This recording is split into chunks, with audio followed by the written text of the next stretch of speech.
আপনি যখন 1 কিলো আলু মাপবেন, ওই নিশ্চিতে তারা জুড়ে যদি একটা মাছি বসে যায়, সেটার কোনো দাম নাই।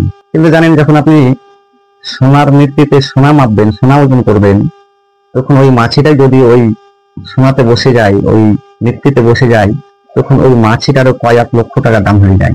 বোঝা গেল আপনার দাম কিছু নাই, আপনি যেখানে বসবেন সেই জায়গাটার দাম। সত্যি কথা বলতে কি জানেন, আপনি যে ডালটা ধরে ঝুলে আছেন, আপনার গায়ে শক্তি আছে, আপনি শক্তি দিয়ে ডাল ধরে আছেন যাতে হাতটা ছুটে না যায়। হাত আপনার ছুটবে না, কিন্তু জানেন কি, এমন একটা সময় ডালটাই ভেঙে পড়ে যাবেন, তখন আপনার আর কিছু করার থাকবে না। তাহলে বোঝা যায় আপনার শক্তি থাকলেই সব রক্ষা করা যায় না। আপনি যার পাশে দাঁড়িয়ে আছেন, আপনি যার কাছে আছেন, আপনি যার আশ্রয় নিয়ে আছেন, সেইটা কেমন, এইটা আগে দেখতে হবে। আপনি নামাজও পড়েছেন, রোজাও রেখেছেন, মাদ্রাসা মসজিদে দানও করেছেন, কিন্তু এরপরও আপনি জান্নাতে যেতে পারবেন না।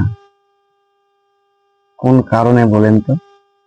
এই কারণ যদি থাকে জানা, আপনারা কমেন্ট বক্সে জানান।